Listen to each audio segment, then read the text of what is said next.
Now the last program in the series, Spaceship Earth, takes a global view of our cultures and future.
All through history, wherever they've been, people have kept watch on their own part of Spaceship Earth.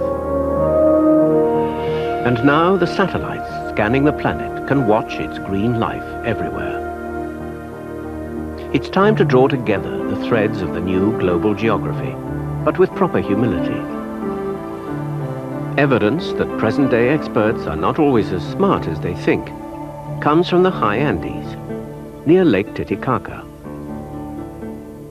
At nearly 4,000 meters above sea level, the climate is harsh and frosty. But Lake Titicaca is sacred to South American Indians whose ancestors had a thriving regime here more than 1,000 years ago. An icy wind blows off the mountains. Rainfall is erratic. There are fish in the lake, and ducks, too, among the reeds, as the ancient people knew. But these natural food supplies cannot explain the vigor of the culture that takes its name from the temple at Tiwanakan. Modern archaeology is geography in retrospect, and it sees a flat contradiction between the grandeur of the temple and the meager yields of frostbitten potatoes on the neighboring fields. To modern agricultural experts, the Altiplano, the high plateau of the Andes, seems no place for growing crops. From space, a Landsat image of Lake Titicaca leads the eye to the core region of the Tiwanakan people south of the lake. It's here that the techniques have come to light by which the Tiwanakans defied their climate and prospered. At the Institute of Archaeology in La Paz, a US-Bolivian group has rediscovered the ancient system of agriculture 1,200 years after the fall of the Tiwanakan Empire. Heading the Bolivian team is Osvaldo Rivera. They persuaded the local farmers to try the old techniques. From the USA, Alan Colata of Chicago sits in the middle. They use air photos to guide their future digs. But even at ground level, the Tiwanakan marks on the landscape are sometimes plain. They're like the imprint of a waffle iron, with ditches separating raised fields. Excavations have revealed that the Tiwanakans engineered their raised fields meticulously. In a dugout area, they sealed a base of stones with clay to make it watertight. On top went gravel and sand as a sponge for moisture. Then soil with manure. The real secret was in the water. It didn't just irrigate the crops. Heat radiated from the water protected them from frost. And when the Bolivians revived the subtle ecological engineering of the Tiwanakans to beat the climate, the results are spectacular. The mud from the ditches makes an excellent fertilizer for the raised fields. And the yields of potatoes are about 6 times greater than on ordinary fields nearby. Potatoes originated here in the high Andes, and there are 200 local varieties. So these farmers are experts, and they're very particular about the quality. The farmers were skeptical when the archaeologists urged them to use the Tiwanakan method, but now they're satisfied. And the farmers have helped to demonstrate how, in their own American Indian prehistory, perhaps 20 times as many people were able to live in this district and live well. When modern agricultural science failed to help these farmers, their ancestors came to the rescue.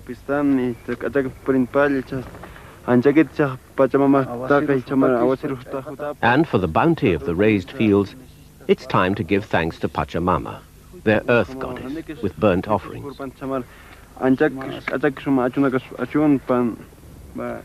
The relationship between the human species and the planet isn't a hobby in Bolivia, or an abstract political issue.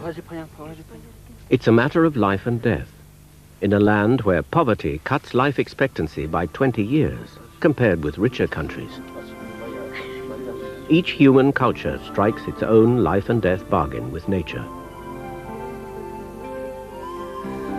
The bargain was more favorable to the farmers during the 1,000 years when the Tiwanakans kept watch. The entire human crew of Spaceship Earth shares a common origin in Africa. Some 50,000 years ago, our ancestors began to spread and learned to live in every habitable continent. In appearance and language, they drifted apart. In recent centuries, seafarers from Europe reunited the species, but imposed imperial rule. Portuguese, Spanish, Dutch, British, French, Belgian, Italian. The Japanese had similar ideas. Independence regained since then has left the human species and its planet split into more than 160 nation-states. Each border defines us versus them. Many of the borders are arbitrary relics of colonial days. They may lump ancient enemies together, or, as in Samoa, divide a natural and human unity. Samoa is a cluster of 3 main islands inhabited by a single ethnic group. But colonialists drew lines even on the Pacific Ocean. Western Samoa came first under German, then New Zealand control, and the rest was acquired by the US Navy. Most Samoans live on Upolu, seen here in an image from the French Spot satellite. The island belongs to Western Samoa, which became an independent nation-state about 30 years ago.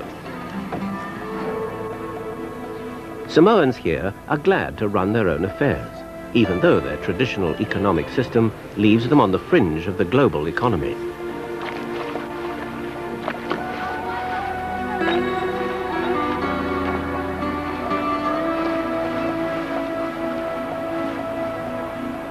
The fishing industry of Western Samoa looks very different from its counterpart in American Samoa, where ocean-going fishing vessels visit Panga Panga to offload their tuna for the canneries.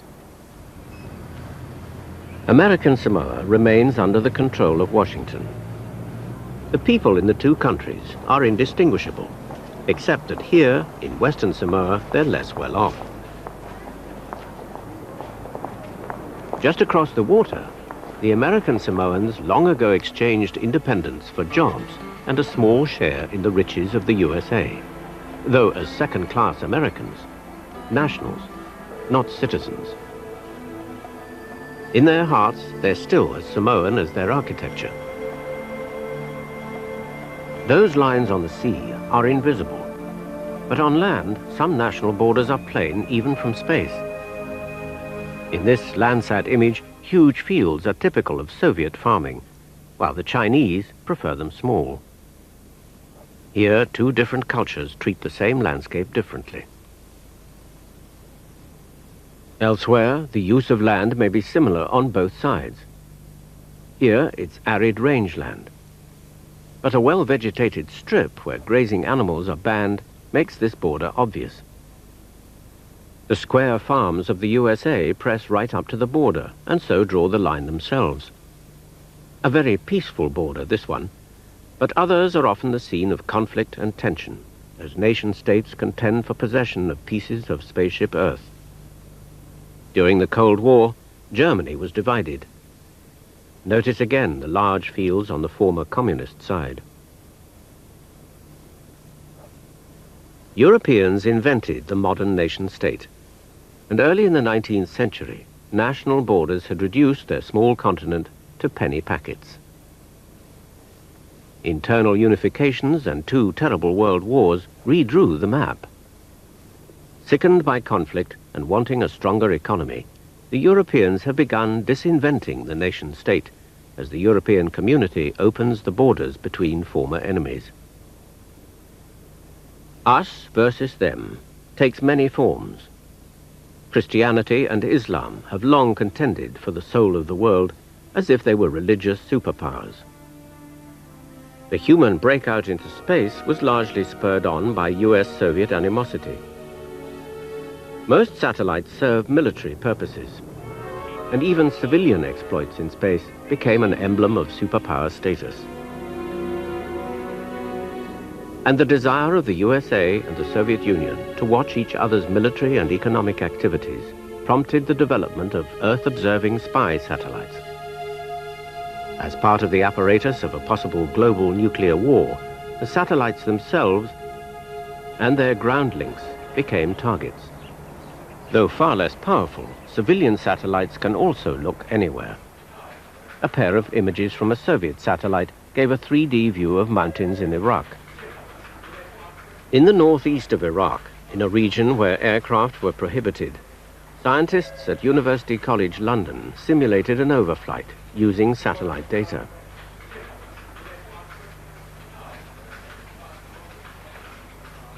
This was just before the Gulf War of 1991, and they spotted suspicious activity in the Gara Mountains. A wide and newly built road leads along the ridge. These mountains contain uranium ore, and the excavated area was a suspected mine. A closer look at the images revealed details of what seemed to be an underground uranium processing plant, part of Saddam Hussein's efforts to make nuclear weapons. Geographers around the world are using satellites and computers to revolutionize their methods. A more homely example comes from the suburbs of London, the borough of Bromley.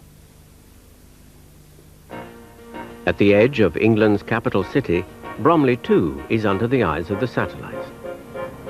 They watch over the endless battle between town and country, as would-be developers seek to build on the remaining green spaces. Powerful attractions to the developers include new road links to supplement the aging rail system. In a nationwide survey using data from the American Landsat satellite, the Natural Environment Research Council classifies the land at Bromley's rural frontier. Suburban areas are grey, grassland is green, woodland is brown, and the dark areas are farmland. With the French Spot satellite, geographers at London University divide town from country. The dark areas are protected greenland around Bromley. Coloured areas are other open ground. Bromley also figures in a computer model for human geography. It originated at Leeds University, and it played a role in enlarging this car dealer's showroom in Bromley for selling Toyota cars. The national headquarters of Toyota GB uses the system in its marketing. The computer memorizes the car sales and population details in each postal district. Here, it maps the Toyota dealers in and around central Bromley, shown in brown. The computer model uses in mathematical form the geographical laws that tell how the sales of cars fall off with increasing distance from the dealer. For any new pattern of dealerships, the model predicts future sales. Computer models test many theories about complex processes. Here, a computer mimics currents that carry radioactive pollution from a British nuclear site around into the North Sea.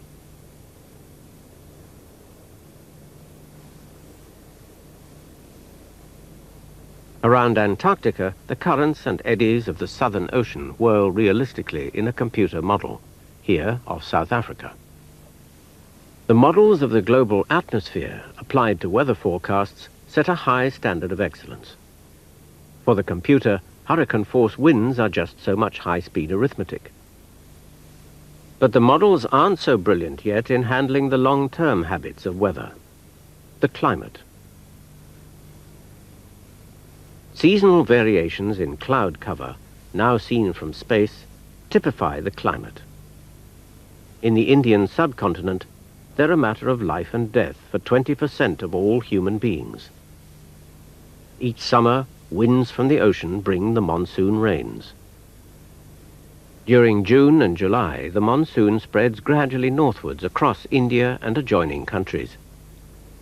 India would be an arid land without its annual rains. The monsoon brings joy and relief. It gives hundreds of millions of Indians another year to live. Whenever the monsoons falter, hunger and hardship come to India. In a global warming caused by excess carbon dioxide, how would the monsoon be affected? Potentially, that's one of the biggest life or death issues on the planet. The Climate Centre at the British Meteorological Office uses a computer model to forecast rainfall changes worldwide in the northern summer. A closer view of the monsoon region around India shows less rain in the brown areas and more in the blue. But other computer models give different answers. The Canadian Climate Centre expects northern India to be wetter. The US Geophysical Fluid Dynamics Lab gives central India substantially more rain. These models are pressing knowledge of Spaceship Earth beyond its present limits. Burning fossil fuels, coal, oil, gas, puts invisible carbon dioxide and acid gases into the air. And other man-made gases are blamed for the hole in the ozone layer over the South Pole, charted in mauve by a satellite. There's no doubt that human activity affects the local and global environment in countless ways.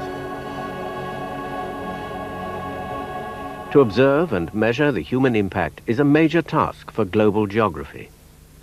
Here, a satellite traces slime on the surface of the Adriatic Sea, apparently linked to effluents from the Po River in Italy. Sometimes human action takes the form of a direct impact on living nature around the world. There's nothing new about clearing forests, but recent destruction in South America has aroused alarm.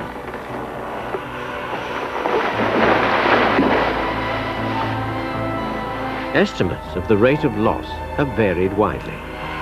Now satellites can measure it. In part of the Amazon rainforest, the SPOT satellite reveals the clearings, and it shows their increase here over a period of just 3 years.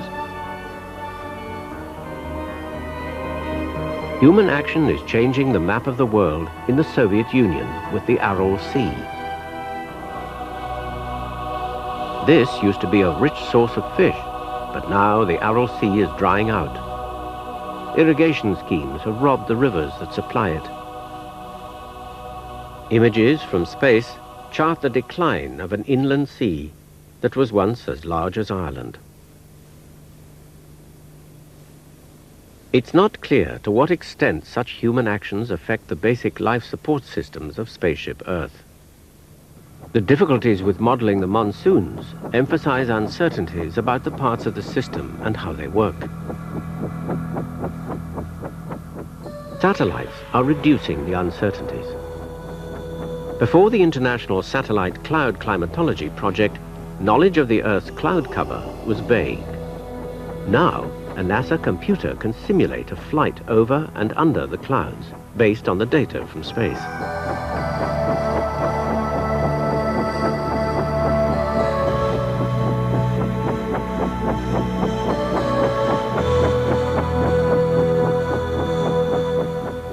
Clouds dominate the climate, but they are themselves influenced by the state of the ocean and by particles in the air. The not-so-solid crust of the Earth takes part in the system too. Volcanic eruptions pour chemicals and dust into the atmosphere, and only satellites can watch volcanoes everywhere.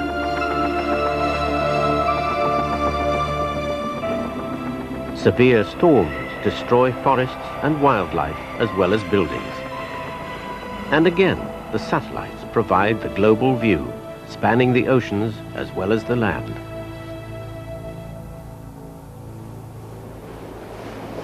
And from the sea, the satellites bring special gifts. They observe temperatures, winds, and even life in the oceans more widely than an armada of ships. The color scanner pictures of the pastures of the sea revealed the springtime growth of plankton in the North Atlantic.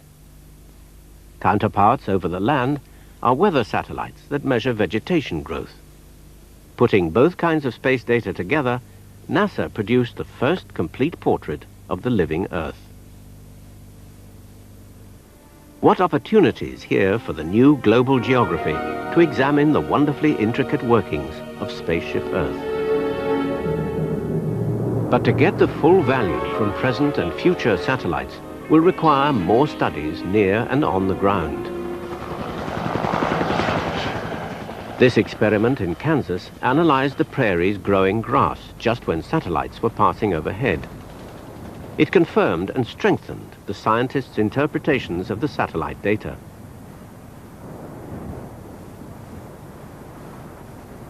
Satellites can observe where new farms are being created in Bolivia. But only by careful examination of representative plots on the ground can the experts judge whether the soil will give good harvests indefinitely. Satellites can monitor fluctuations in the polar ice very well. But to understand its interactions with the climate and the sea still requires explorers and expeditions.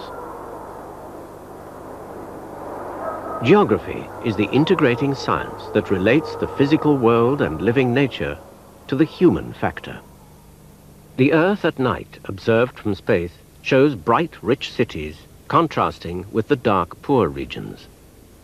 It's the main division now, us versus them. And it's from the bright regions the atmosphere receives most of the carbon dioxide that may be beginning to overheat the planet. Nature makes its own wastelands, and it's often run the planet far hotter or colder than now. The life and death issue is whether global changes will harm future human generations. Theoretical or sentimental views of the environment have to be balanced by attention to human needs and to the hopes of them as well as us, wherever they are.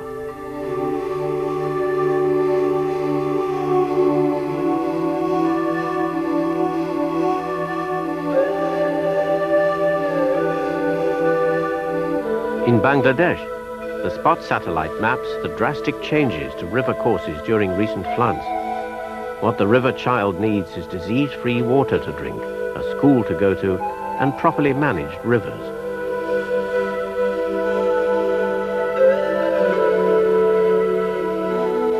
But will expectations in the richer countries have to be curbed to allow others a greater share in the Earth's limited resources?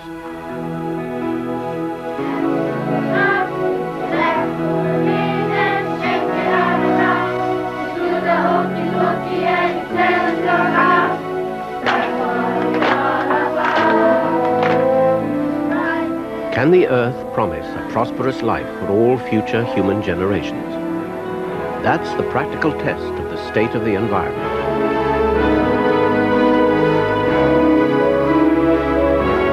After all, nobody's really that far away or beyond imagination's reach. The Earth's quite a compact spaceship, with its single human crew, alone in the deserts of space.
Nigel Calder's book, Spaceship Earth, is available from bookshops priced $17.99.